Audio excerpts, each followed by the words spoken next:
Hello students.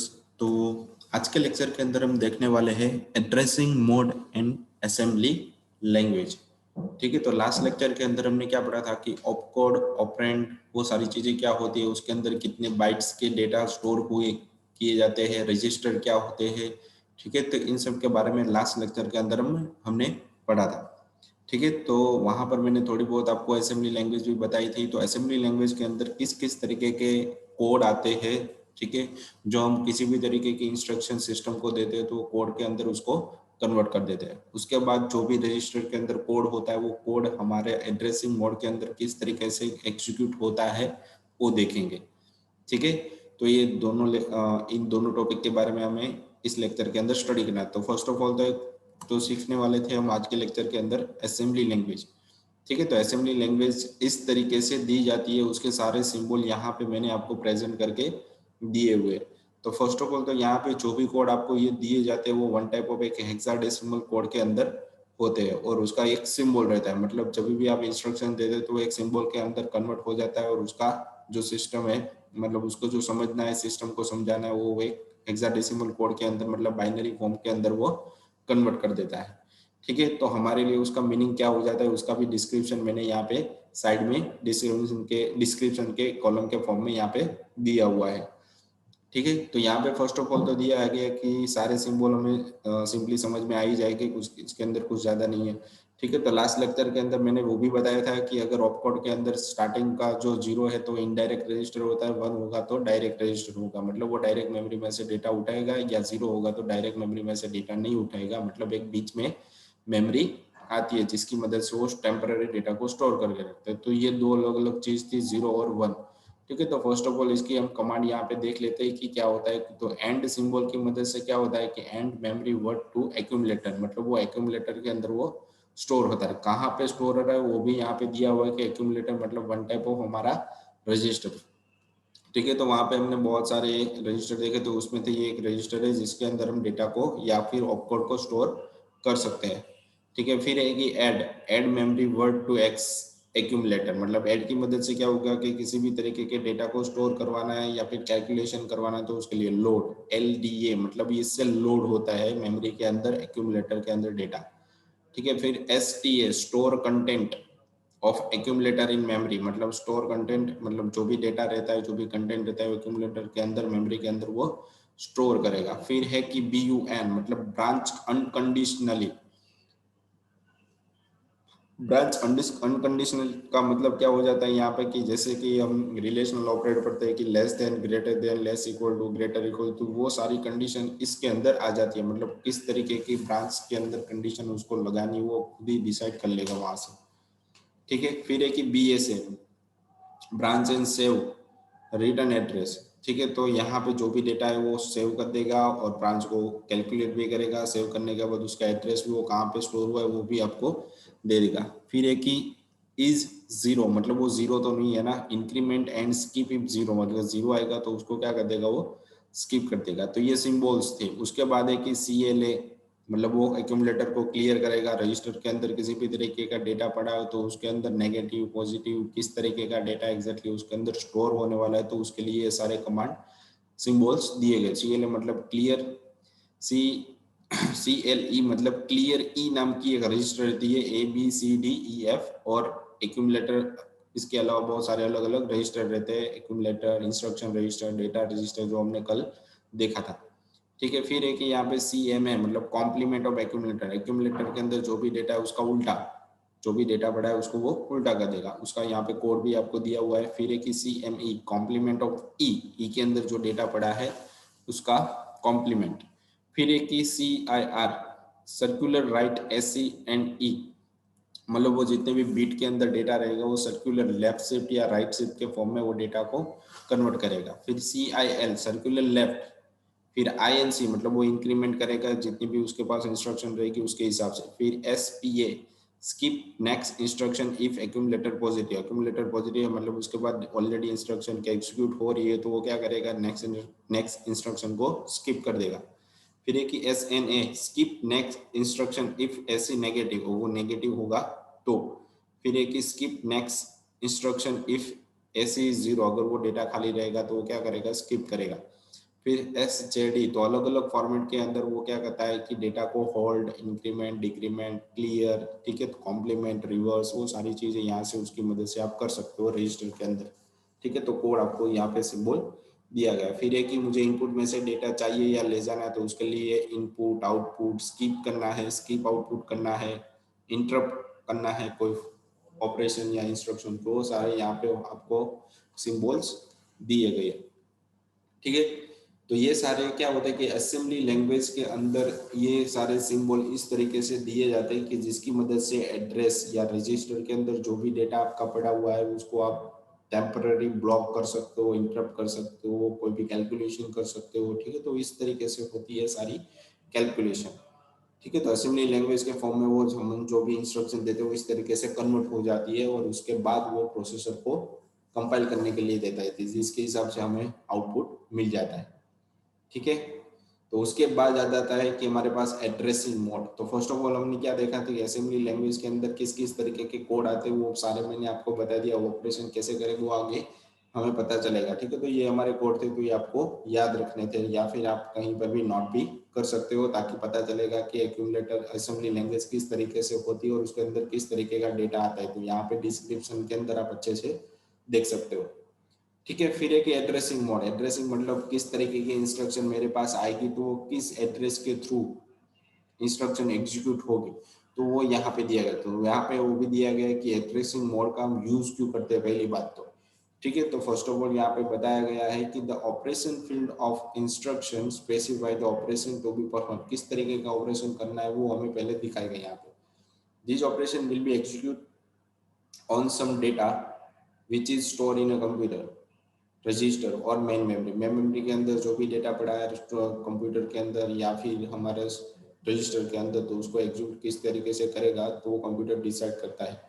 तो way any operand is selected during the program execution is dependent on the addressing mode of the instruction, मतलब operand के अंदर जो भी data उसका पड़ा है उसके साथ किस तरीके का कैलकुलेशन करवाना है वो एड्रेसिंग मोड के ऊपर डिपेंडेंट रहता है, ठीक है। तो purpose of using addressing mode, तो उसका क्या यूज है यूज करने का, to give a programming feasibility, मतलब वर्सालिटी वो देता है यूजर को कि एक फैसिलिटी होगी कि उसको जब वहां पे कंप्यूटर के अंदर जो जिस तरीके का कैलकुलेशन होता है वो उसको याद रखने की कोई जरूरत नहीं, अपनी तरीके से भी वो इंस्ट्रक्शन देगा तो भी कंप्यूटर वो समझ लेगा।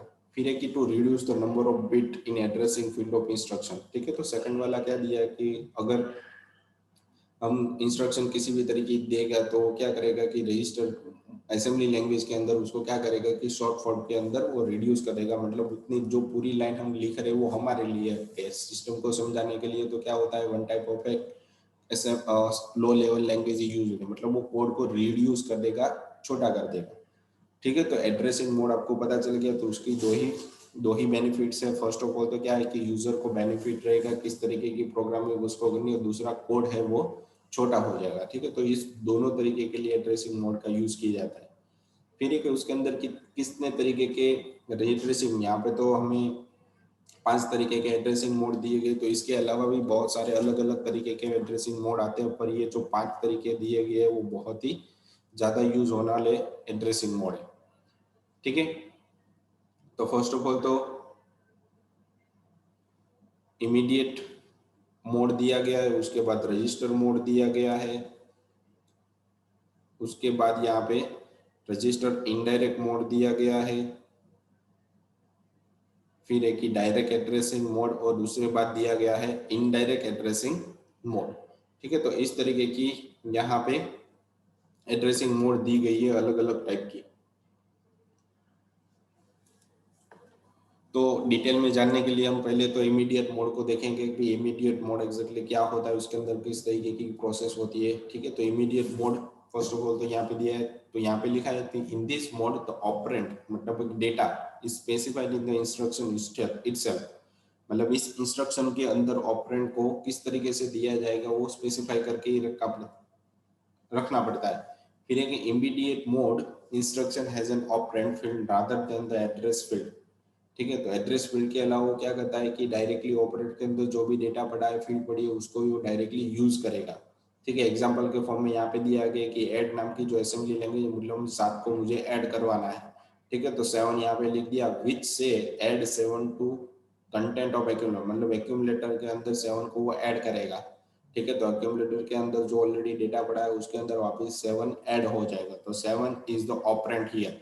तो यहाँ पे लिखा है कि ऑपरेंड मतलब 7 जो डेटा है उसको यहाँ पे बोला जाता है ऑपरेंड, ठीक है। तो इमीडिएट मोड क्या करता है कि डायरेक्टली एक्यूमुलेटर के साथ ही वो सारा कुछ कैलकुलेशन करता है, मतलब एक्यूमुलेटर के साथ ही उसका सारा कुछ परफॉर्मेंस होता है, ठीक है।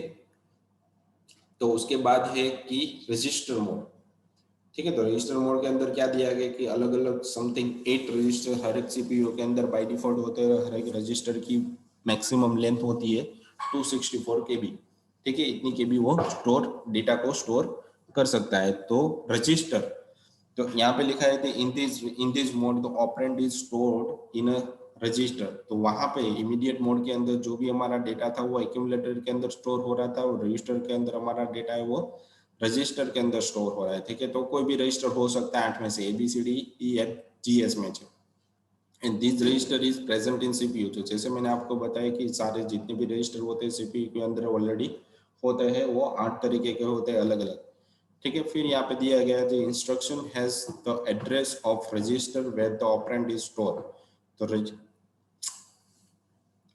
तो हर एक इंस्ट्रक्शन की एक एड्रेस रहती है जिसके अंदर जो भी डेटा पड़ा है वो वन टाइप ऑफ एक एड्रेस के अंदर रजिस्टर के अंदर स्टोर हो जाता है। तो इसका बेनिफिट क्या है, तो shorter instruction and faster instruction fetch, मतलब वो इंस्ट्रक्शन कोड उसकी छोटी हो जाती है और उसका वर्क है वो ज़्यादा फास्ट हो जाता है।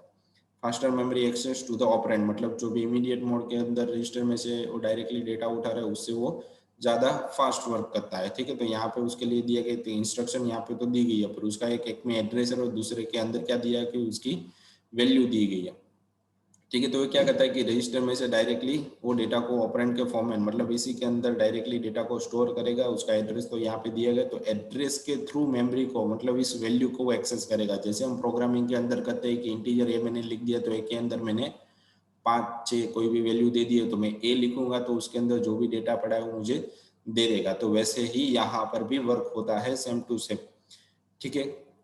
फिर उसके डिसएडवांटेज क्या है, तो वेरी लिमिटेड एड्रेस स्पेस, मतलब मैं उसके अंदर बहुत बड़ी वैल्यू मुझे डालनी है तो मैं नहीं कर सकता, तो उसके लिए मुझे डेटा दूसरे डेटा को यूज करना पड़ेगा, ठीक है। Using multiple register help performance but it complicate the instruction, ठीक है। तो रजिस्टर के अंदर जो भी मल्टीपल रजिस्टर रहते हैं वो हेल्प करते हैं परफॉर्मेंस को इम्प्रूव करने के लिए, बट इट इज़ कॉम्प्लिकेटेड हो जाता है कि एक के अंदर इसके पास डेटा पड़ा है वो दूसरे को भी उसका कैलकुलेशन करने दोगे तो दोनों के अंदर कैलकुलेशन में गड़बड़ी हो जाती है, ठीक है। तो वो कॉम्प्लिकेटेड हो जाता है थोड़ा।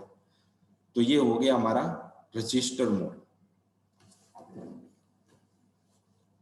ठीक है। तो इस तरीके से रजिस्टर मोड को डिफाइन किया जाता है। उसके बाद हमारे पास है यहाँ पे रजिस्टर इनडायरेक्ट मोड, ठीक है। तो यहाँ पे देखो रजिस्टर इनडायरेक्ट मतलब मेमोरी में से वो डेटा उठाएगा और रजिस्टर के अंदर वो स्टोर करेगा, ठीक है। तो यहाँ पे लिखा है कि इन this mode the instruction specify the register. तो इंस्ट्रक्शन वो रजिस्टर को पहले से ही स्पेसिफाई कर देता है कि whose content give us the address of operand is which is in memory, मतलब मेमोरी के अंदर कौन सा डेटा उठाना है और एड्रेस के अंदर स्टोर करना है, रजिस्टर के अंदर स्टोर करना है, वो पहले से ही उसको इंस्ट्रक्शन के थ्रू दिया गया है। The register contain the address of operand rather than the operand itself, मतलब वो क्या करता है कि ऑपरेंड जो डेटा पड़ा है उसको डायरेक्टली स्टोर नहीं करता, उसका जो एड्रेस है उसको स्टोर करेगा और मेमोरी के अंदर स्टोर करेगा। तो ये हो गया वन टाइप ऑफ रजिस्टर की मदद से क्या होता है कि इनडायरेक्ट, मतलब इसकी मदद से हमारा डेटा है वो मेमोरी में डायरेक्टली स्टोर होता है। तो रजिस्टर इनडायरेक्ट मतलब क्या हो गया कि मेमोरी के अंदर मुझे कभी भी डेटा को स्टोर करवाना है तो मैं यहाँ पे रजिस्टर इनडायरेक्ट मोड का यूज करूंगा, ठीक है। फिर उसके बाद है कि डायरेक्ट एड्रेसिंग मोड, ठीक है, मतलब मेमोरी के अंदर डायरेक्ट मुझे डेटा को स्टोर कर देना तो बीच में कोई रजिस्टर की मुझे ज़रूरत नहीं, तो वो हो जाता है वन टाइप ऑफ हमारा डायरेक्ट एड्रेसिंग मोड। तो यहाँ पे जैसे आपको दिया गया है कि एक ग्राफिकली फॉर्म में इंस्ट्रक्शन है और उस पिछले वाले जो रजिस्टर था उसके अंदर क्या था, रजिस्टर इनडायरेक्ट के अंदर बीच में हमारे पास एक रजिस्टर था जो सीपीयू के अंदर, तो सीपीयू के थ्रू डेटा यहाँ पे स्टोर होता है, जबकि register indirect direct addressing mode के अंदर बीच में कोई कैलकुलेशन नहीं होती, डायरेक्टली मेमोरी के अंदर डेटा को स्टोर किया जाता है। In this mode effective address of the operand is present in instruction itself, मतलब जो भी हमारा इंस्ट्रक्शन है उसके अंदर ही उसका एड्रेस स्टोर रहता है। Single memory reference to access data, मतलब उसको एक ही मेमोरी एड्रेस दी जाती है कि डेटा को स्टोर करने के लिए। No additional calculation to find effective address of the operand, मतलब इसके साथ किसी भी तरीके का कैलकुलेशन उसको करना है तो अलग से कोई मेमोरी या रजिस्टर उसको नहीं दिया जाता। ठीक है, तो ये डायरेक्ट एड्रेसिंग मोड हो जाएगा, मतलब किसी भी तरीके की कोई कैलकुलेशन नहीं करनी, हमें डायरेक्टली मेमोरी में डेटा स्टोर करवाना है तो हम क्या यूज करेंगे, डायरेक्ट एड्रेसिंग मोड। तो इस तरीके से इसकी इंस्ट्रक्शन मेमोरी के अंदर स्टोर होती है।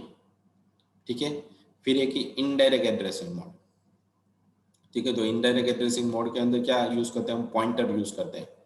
ठीक है, तो ये क्या करता है कि जो भी हमारा डेटा है वो एक वेरिएबल के अंदर स्टोर तो है ही, पर हम उसको क्या करेंगे, एक नेक्स्ट पॉइंटर के अंदर उसका एड्रेस है वो यहाँ पे स्टोर करेगा और उस एड्रेस के थ्रू हम उस वैल्यू को चेंज कर सकते हैं।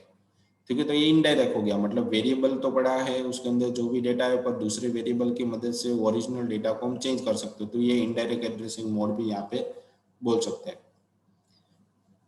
In this mode, the addressing field of instruction give the address where the effective address is stored in a memory।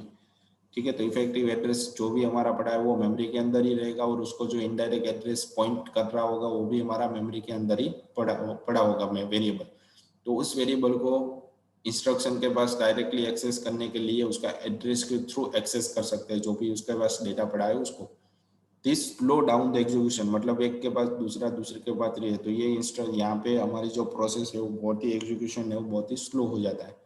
As this include multiple memory lookup to find the operand, मतलब बहुत बार उसको क्या करना पड़ता है, अलग अलग मेमोरी में से लुकअप लगाना पड़ता है तभी उसको वो डेटा मिलता है। तो इसके अंदर बहुत ही लैग, बहुत ही स्लो चलेगा ये।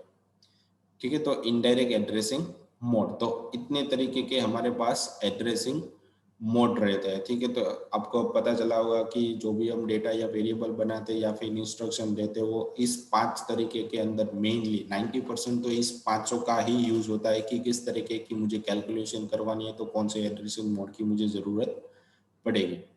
ठीक है, तो ये 5 तरीके बहुत ही ज्यादा यूज होते हैं।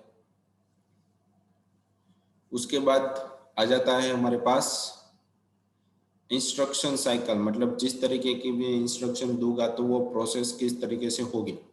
ठीक है, तो उसका कैलकुलेशन यहाँ पे दिया गया है कि instruction cycle also known as a fetch decode execute cycle, मतलब डेटा को फैच करेगा, उसको कन्वर्ट करेगा और उसके साथ जो भी प्रोसेस करनी है वो देगा और उसको आउटपुट के अंदर भेज देगा, तो ये साइकिल होगी।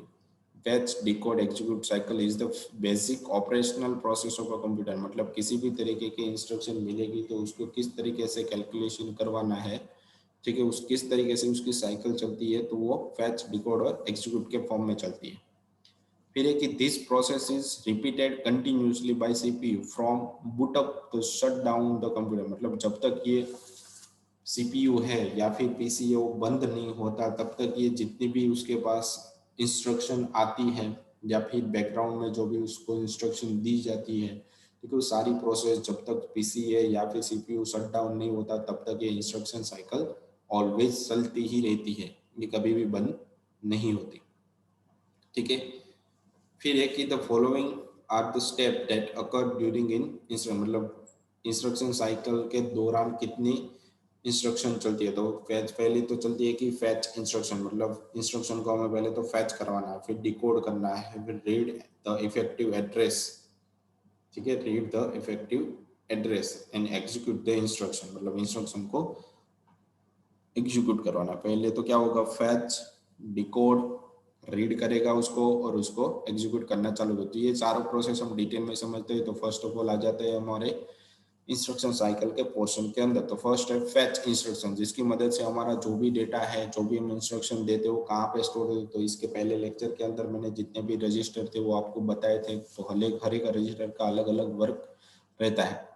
The instruction is fetched from memory address that is stored in program counter, मतलब जो भी मेमोरी एड्रेस के मेमोरी के अंदर जो भी इंस्ट्रक्शन पड़ी रहती है उसको वो पहले क्या करेगा कि प्रोग्राम काउंटर के थ्रू मेमोरी में से फैच करेगा and stored in the instruction register, मतलब आयर के अंदर वो इंस्ट्रक्शन रजिस्टर के अंदर डेटा को स्टोर करेगा। At the end of fetch operation PC is मतलब प्रोग्राम काउंटर नाम का जो रजिस्टर वो इंक्रीमेंट हो जाएगा 1 and it then point to the next instruction to be executed, मतलब जो भी नेक्स्ट इंस्ट्रक्शन है उसको रीड करने के लिए वो प्रोग्राम काउंटर हर बार एक एक बढ़ाता रहेगा जितनी भी उसके पास इंस्ट्रक्शन बैकग्राउंड में लोड होती है उसके हिसाब से। ठीक है, तो इस तरीके इन दोनों रजिस्टर का काम होता है फिर इंस्ट्रक्शन को फैच करने का मेमोरी में से, और किस तरीके से उसकी हर एक इंस्ट्रक्शन को रन करना है वो सारा डिसाइड ये दोनों रजिस्टर के थ्रू होता है।